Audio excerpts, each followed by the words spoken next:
Bueno, hola, ¿qué tal? Mi nombre es Jennifer Pineda, como me presentaron recién. El día de hoy vamos a estar viendo una clase de imágenes. Espero que les sea útil. Quiero que tengan la certeza de si tienen alguna duda, me pueden ir interrumpiendo y lo vamos a ir viendo, ¿sí? Vamos a hablar sobre imágenes en oncología, vamos a hablar un poquito sobre tomografía, sobre rezo, muy poco, pero vamos también a ver lo que es la parte de PTC y enfocarnos un poco sobre los radiotrazadores que vemos en estos estudios. Para abarcarnos un poco en el tema, es importante que sepamos que las tecnologías de imágenes médicas son el primer y más crítico punto de contacto para la detección, caracterización y manejo integral de las neoplasias malignas.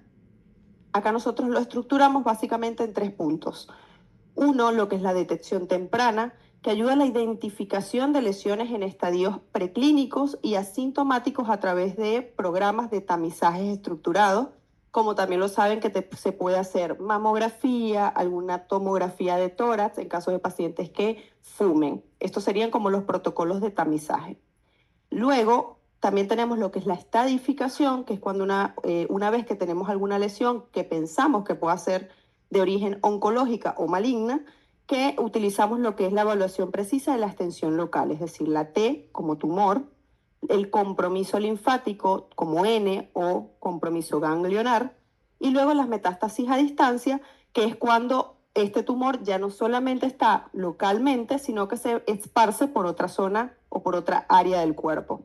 Y así poder definir, una vez que tengamos lo que es el TNM, definir la conducta que vamos a hacer con el paciente, dado lo que vamos a hacer posteriormente con tratamiento. Y luego tenemos, después del tratamiento, lo que es la monitorización de la enfermedad, que lo hacemos determinando objetivamente la eficacia de la terapia y búsqueda activa de recidivas durante todo el seguimiento de la patología. Entonces, ¿cuál es nuestro flujo de trabajo habitual? Algunas veces esto se puede intercambiar en el orden, pero básicamente siempre es de esta manera, que es, uno, la sospecha. Tenemos los síntomas clínicos o hallazgos sospechosos en exámenes de rutina. Luego, la confirmación. Si bien por estudios de imágenes muchas veces podemos tener la certeza de que esto no es algo benigno, es importante tomar una biopsia percutánea, bien sea guiada por ultrasonido o por tomografía, para tener el diagnóstico histológico. En tercer lugar, tenemos lo que es la estadificación, que lo hablábamos recién, lo del TNM, para poder así diseñar un plan oncológico de tratamiento. Y por último, el seguimiento, que es la monitorización regular para asegurar el control local y descartar posteriores recidivas. Adentrándonos un poco a lo que son las imágenes, vamos a ver lo que es la tomografía computada, que por lo general suele ser, aparte de la ecografía, nuestro método más cercano de diagnóstico. Acá lo más importante de la tomografía es que él nos va a decir es el estándar anatómico, es decir, evaluamos 2 cosas principalmente: la resolución espacial, que es excepcional, la capacidad para delimitar las dimensiones y las relaciones espaciales del tumor. Por ejemplo, en caso de tener un tumor de páncreas, saber si este tumor de páncreas afecta a otras zonas aledañas a la zona donde está per se, bien sea cabeza, cuerpo o cola pancreática. También tenemos lo que es la estadificación rápida, que es una herramienta fundamental para estudios corporales de extensión principalmente. Entonces aquí volvemos, si tenemos algún tipo de lesión en páncreas, saber si esto tiene compromiso ganglionar, si toca la vía biliar, si compromete el pulmón, etcétera, etcétera, etcétera. Entonces es por esto que la tomografía toma un rol importante también en los estudios de las imágenes oncológicas. Acá yo les traigo 3 casos en donde tenemos, en primer lugar,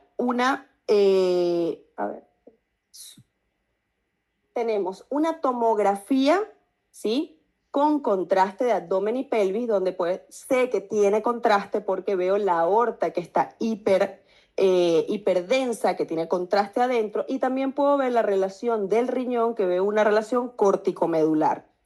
Justamente en esa relación córtico-medular o más cortical, tenemos una lesión nodular que es bien delimitada, que tiene un realce heterogéneo. Esto nos puede indicar que sea un origen neoplásico. Por lo general, los que son los quistes o algunas lesiones benignas no suelen captar de esta manera en la tomografía. Entonces ya yo acá sé que tengo una lesión nodular en el riñón que impresiona no ser benigna. Esto resultó ser un tumor de células claras, que son por lo general la principal histología de estos tumores renales. En segundo lugar, tenemos una tomografía de tórax en un corte de parénquima pulmonar y ahí vemos que en el segmento anterior del lóbulo superior derecho tenemos una masa que es de contornos espiculados. Sin embargo, ya la palabra espiculada por ahí los radiólogos no lo usamos mucho porque es muy invasiva y ya los pacientes saben que no es algo bueno, entonces utilizamos más de contornos irregulares, de contornos difusos, pero bueno, este sería el caso y adicional se asocia a un poquito de reacción inflamatoria alrededor de la lesión. La realidad es que esta imagen es horrible. Esto resultó ser un adenocarcinoma de pulmón.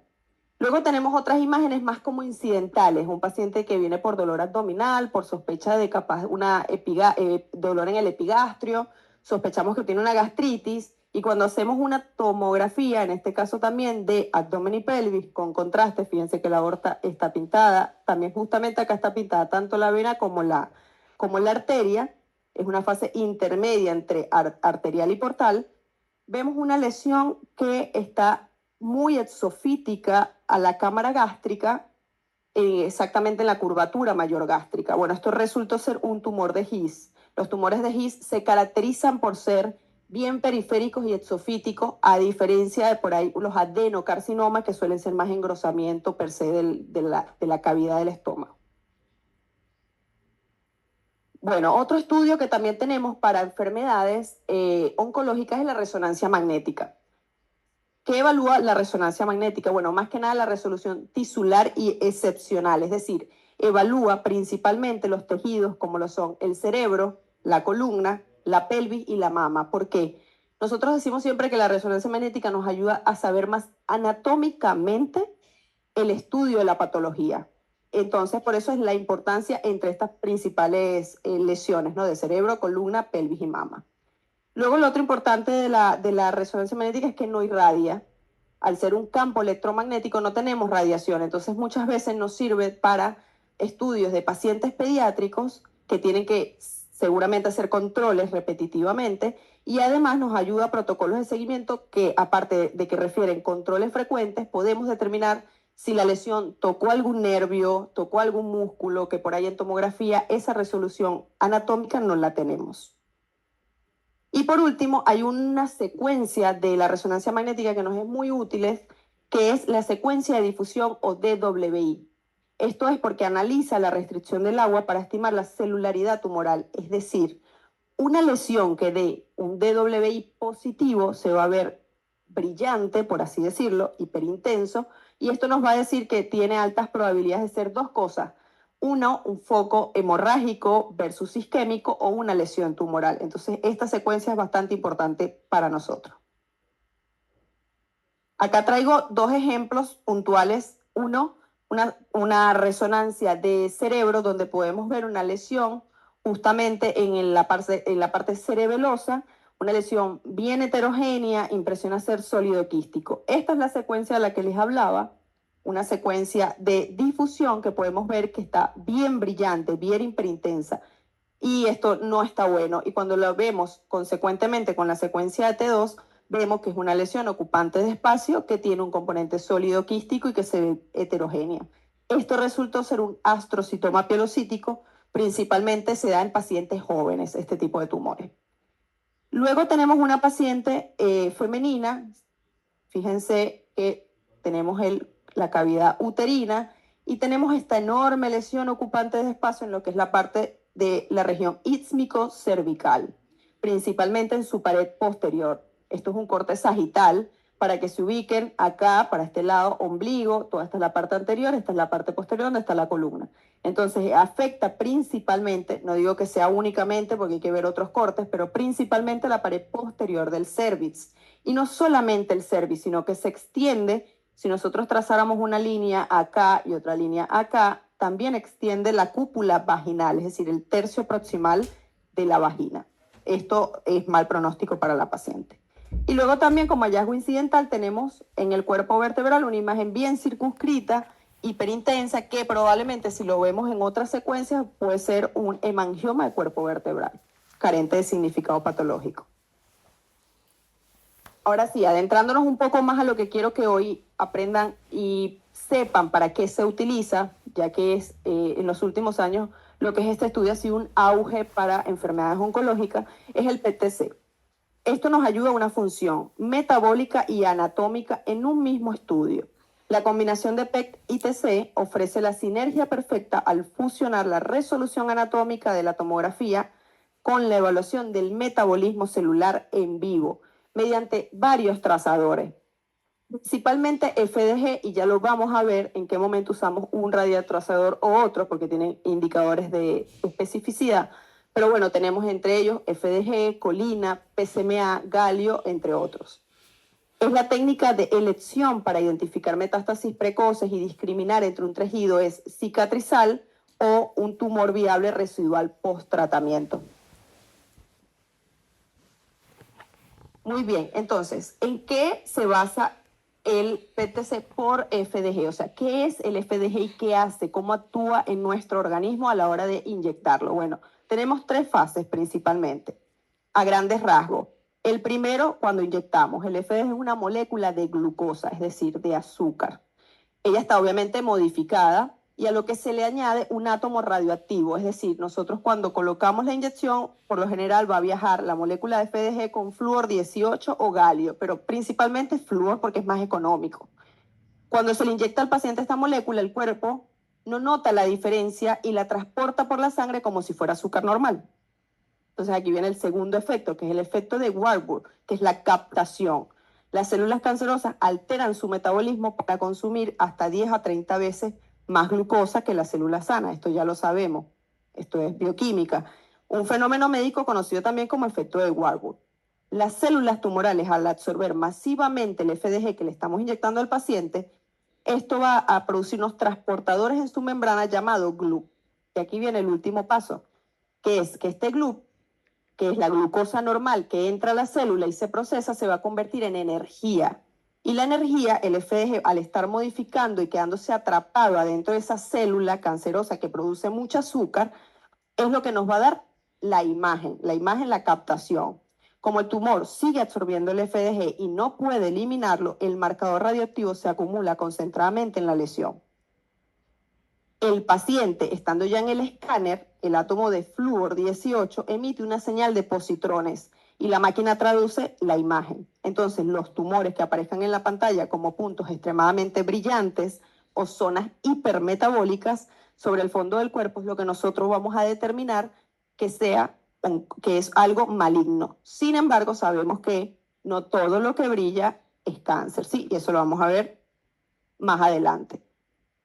Importante, cuando ustedes vean los estudios de PET, se van a dar cuenta que nosotros siempre informamos la lesión morfológicamente, como la vemos en la tomografía, inmediatamente decimos, por ejemplo, vemos un nódulo pulmonar superior izquierdo que mide tanto y presenta un SVMAX. ¿Qué es el SVMAX? Bueno, es el valor de la captación. Esto ya está estandarizado.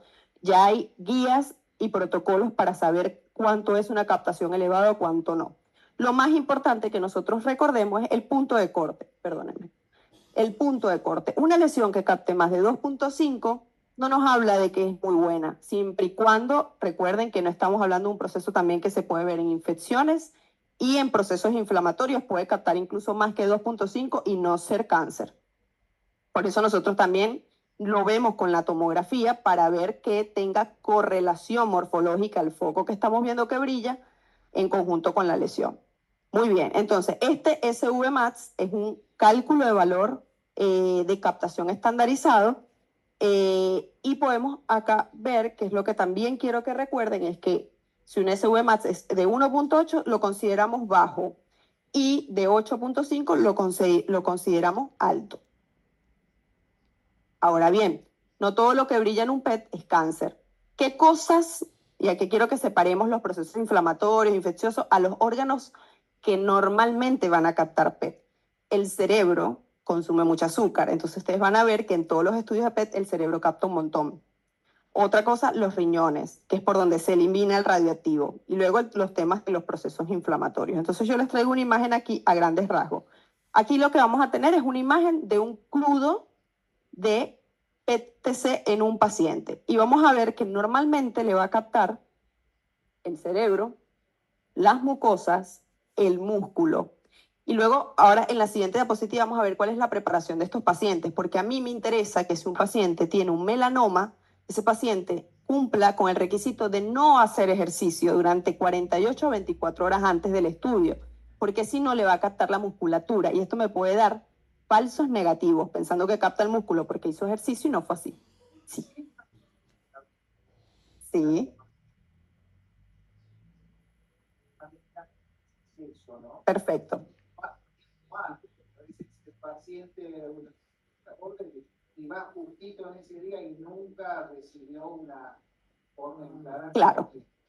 Bueno, a diferencia de otros estudios, el PET siempre tiene que ser protocolizado, es decir, nosotros debemos de explicarle al paciente todas estas cosas, desde el ayuno hasta el tema de la glucemia. Y aquí es importante, porque estamos diciendo que trabaja con glucosa, como hacemos con los pacientes diabéticos.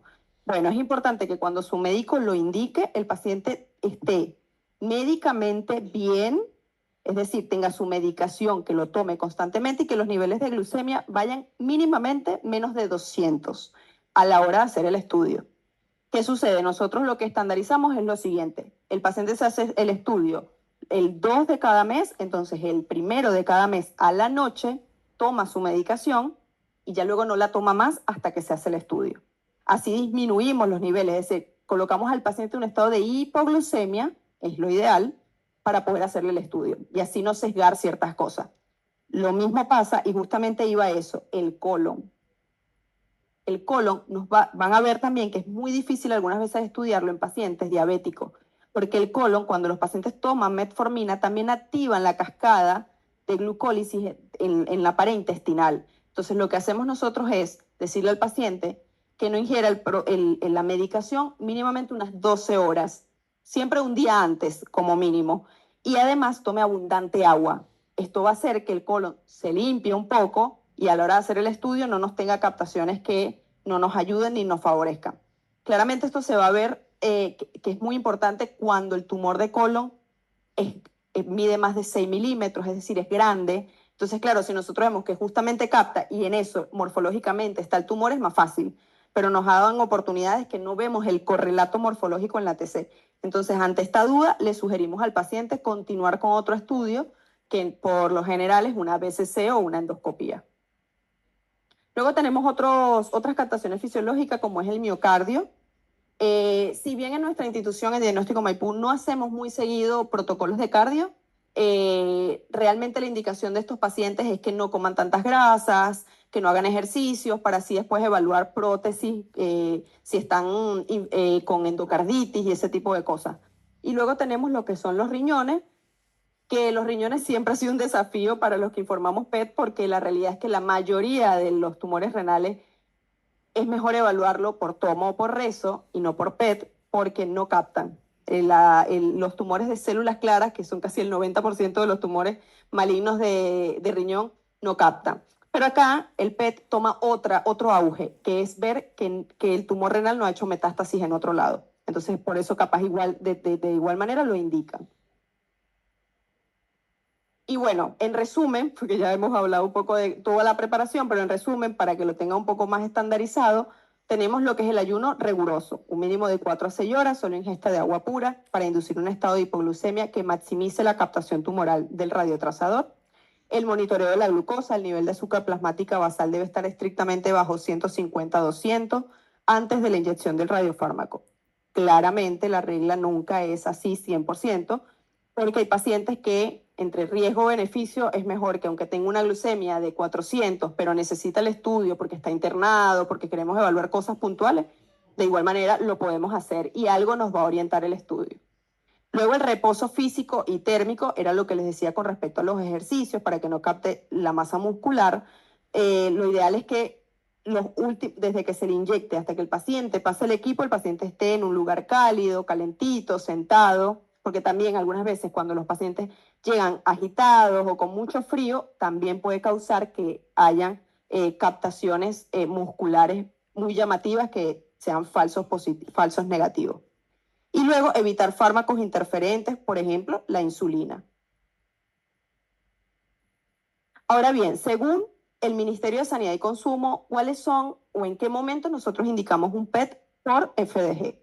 En el melanoma, para reestadificarlo, es decir, muchas veces los melanomas son autolimitados, pero también sabemos que el melanoma puede darnos en un 30-40% metástasis y puede ir a cualquier lado.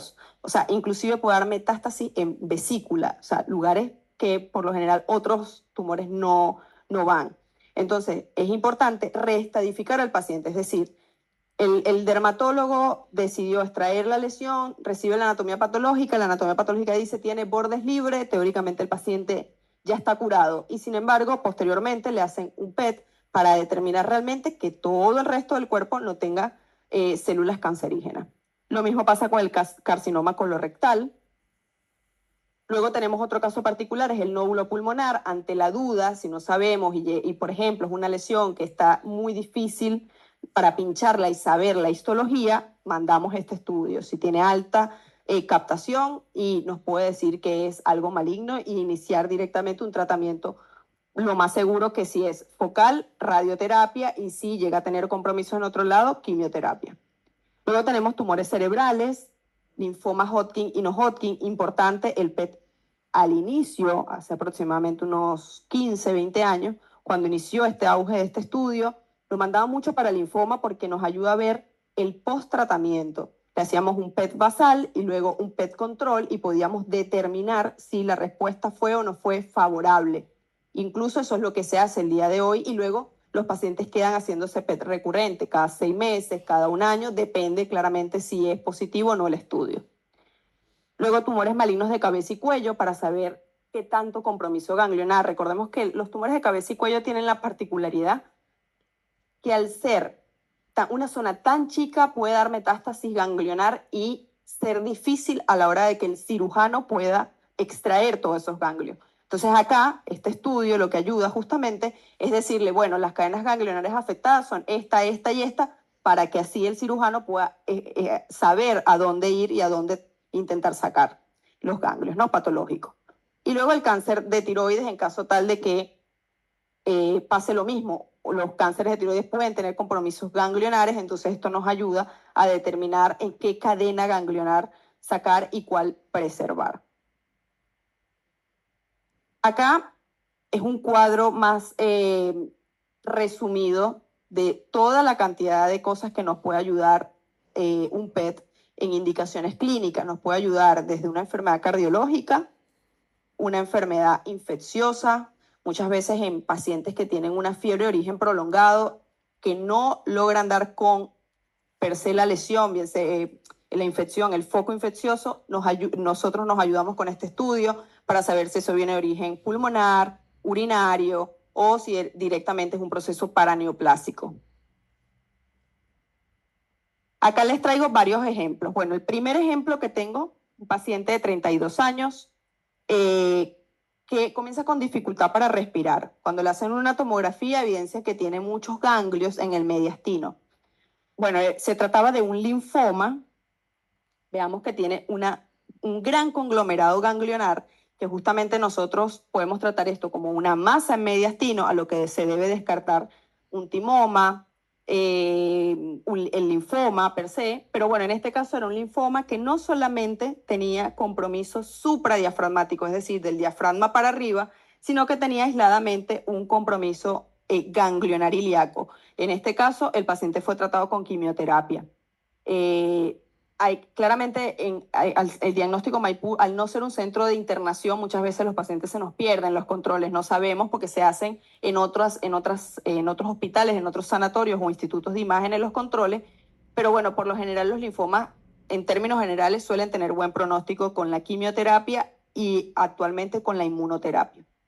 Luego tengo otro ejemplo, un paciente con un CA de colon, en donde el paciente ya había sido operado, y le envían este estudio para saber si era necesario complementar el tratamiento con quimioterapia y bueno, tuvo un ganglio positivo retroperitoneal lateroaórtico derecho.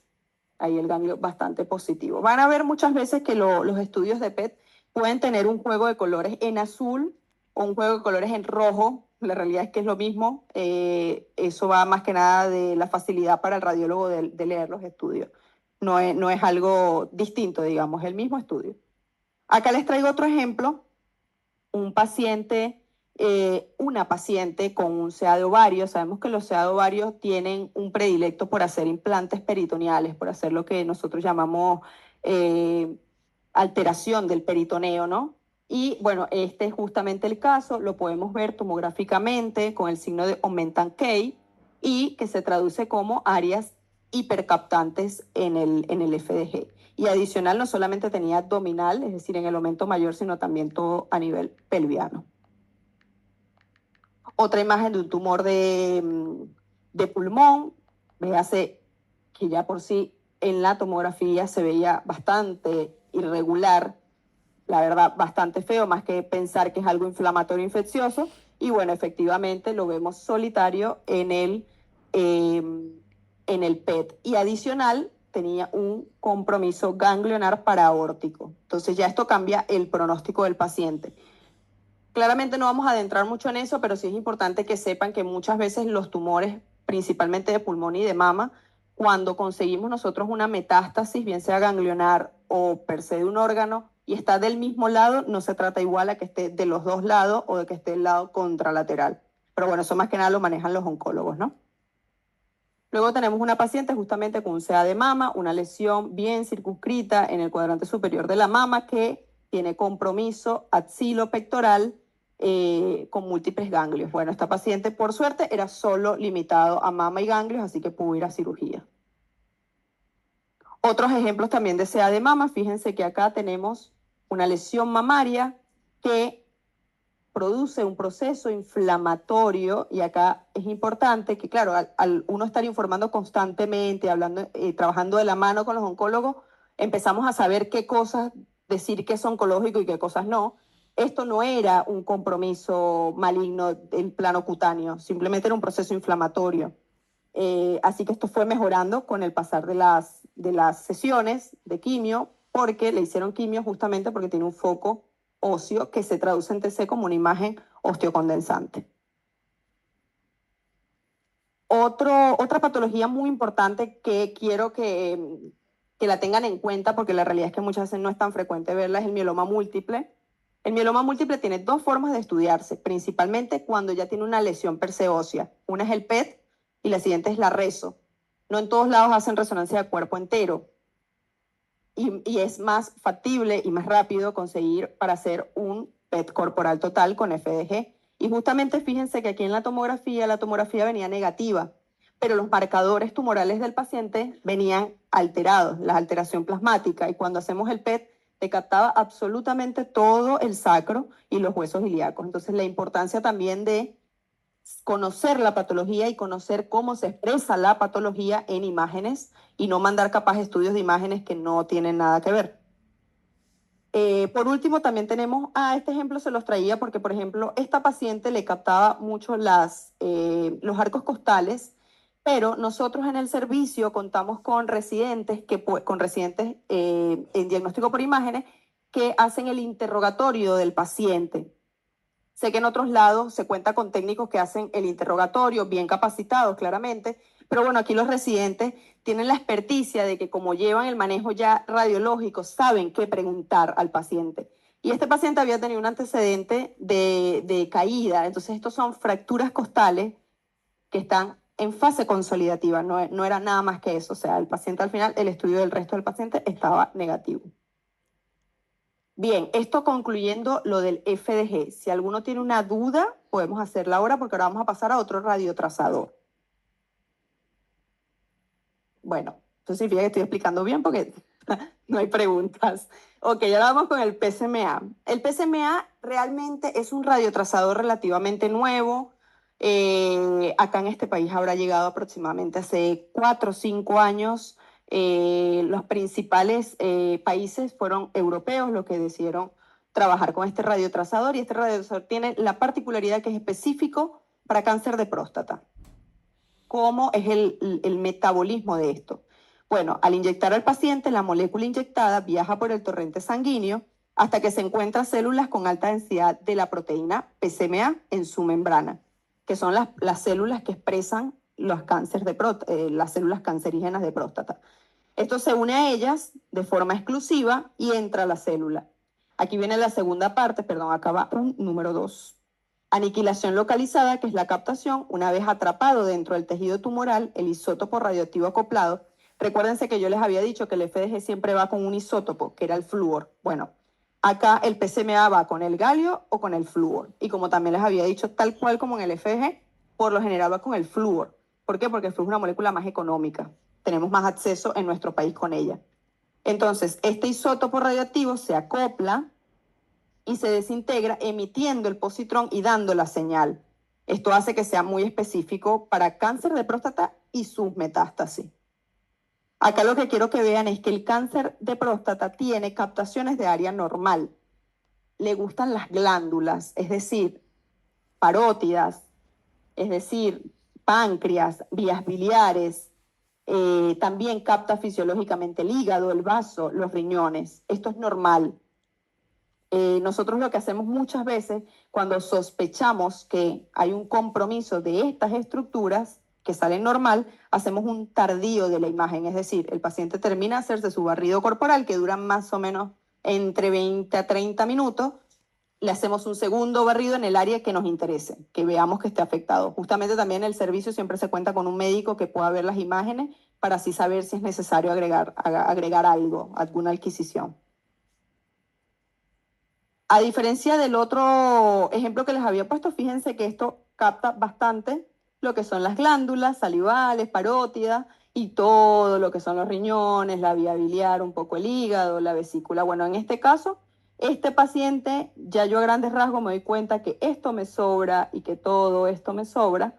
Cuando lo vemos en la fusión, podemos ver que esto, que bueno, acá es difícil verlo, pero esto es la próstata, capta toda la próstata y adicional le captan las cadenas ilíacas externas.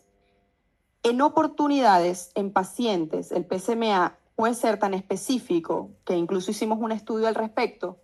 En todo paciente que tenga un PSA, es decir, un marcador tumoral, que es una toma de sangre que se le toma al paciente, que tenga 1.2, a partir de un PSA de 1.2, ya el PET por PSMA puede dar positivo. Esto nos habla de que es muy específico, a diferencia por ahí la colina, que también se usa para el cáncer de próstata. Esto es otro ejemplo en donde lo importante, bueno, este ejemplo lo traigo porque el paciente venía con elevación del PSA y con una resonancia que no había sido muy específica, lo había estadificado como un PIRAX 2-3, bueno, son clasificaciones que nosotros usamos en resonancia para saber si puedes biopsiarlo o no, y más o menos para que lo conozcan, tiene 5 niveles, hasta el 2 no se biopsia, del 3 al 4 se biopsia y el 5 porque realmente es algo que es prácticamente sinónimo de cáncer. Pero este paciente justamente no tenía, la resonancia había sido inconclusa y cuando le hacemos el estudio por PET por PSMA, vemos el foco perfecto. Esto también ayuda a los cirujanos, a los urólogos, a tomar la muestra, porque ya van directamente a través de este estudio a ese foco que está captando para que así podamos evaluar si ahí hay células cancerígenas o no, como fue en este caso que sí fue. Y luego lo otro que nos ayuda es para el control del tratamiento.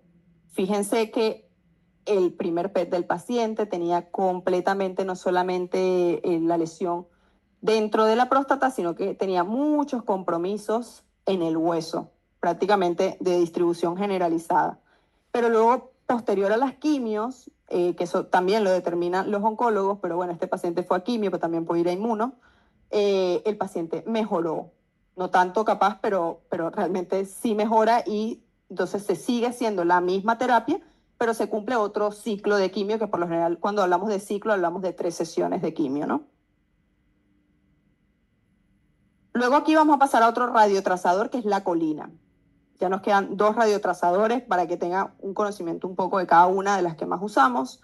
La colina, por su parte, es una vitamina esencial y un componente crucial para fabricar los fosfolípidos, especialmente la fosfatidilcolina, que son los ladrillos que conforman las membranas de todas esas células de nuestro cuerpo.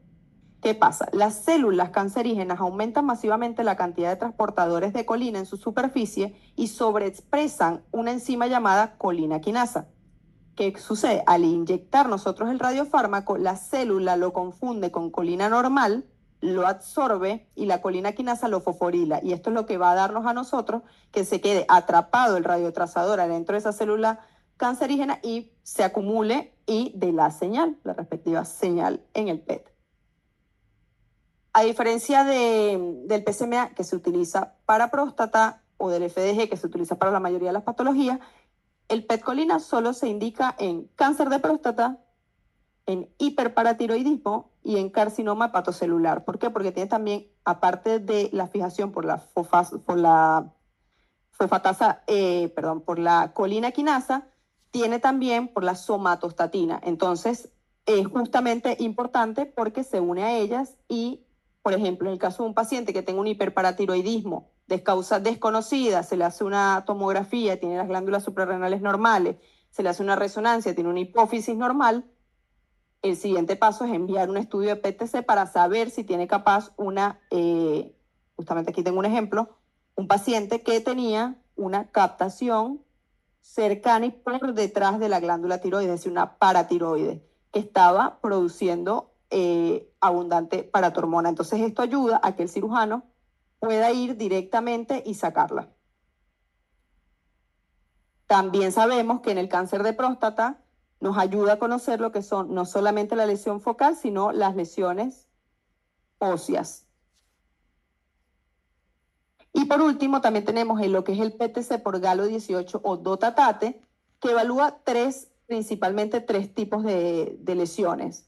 Tumores neuroendocrinos, que es el estándar de oro para detectar el origen gastrointestinal, o bien sea pancreático, otros tumores productores de hormona, el meningioma y la sarcoidosis. O sea que este PET es importante porque nos ayuda muchas veces a nivel cerebral cuando la resonancia, que es muy raro, pero cuando la resonancia no nos da como tal que puede ser, se le hace este estudio y podemos determinar si es un meningioma o si realmente es un tumor maligno. Y luego, bueno, la sarcoidosis. La sarcoidosis no solamente podemos usar el galio, sino que también podemos usar el FDG. Y lo otro es la teranóstica, que ayuda a los médicos a determinar si un paciente es candidato para terapias dirigidas, como el tratamiento de lutecio, que son el tratamiento que se utiliza para tumores neuroendocrinos, ¿no?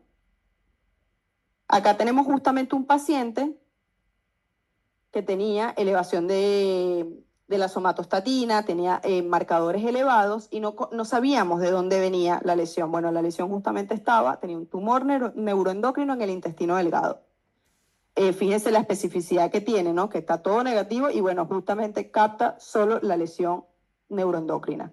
En este otro paciente, bueno, con un pronóstico, la verdad, un poquito más difícil porque tenía no solamente compromiso del hígado, sino que también tenía compromiso ganglionar, retroperitoneal y componente óseo. Este paciente la realidad es que va a quimio y los tumores neuroendocrinos, a diferencia de los linfomas, y no tienen tan buen pronóstico. Acá les dejo un cuadro resumen para que puedan después, cuando puedan verificar para qué sirve cada radiotrazador, con cuál es su mecanismo, cuáles son las indicaciones principales y para qué se indican, ¿no?, las consideraciones radiomoleculares. Estas son las referencias bibliográficas. Muchas gracias.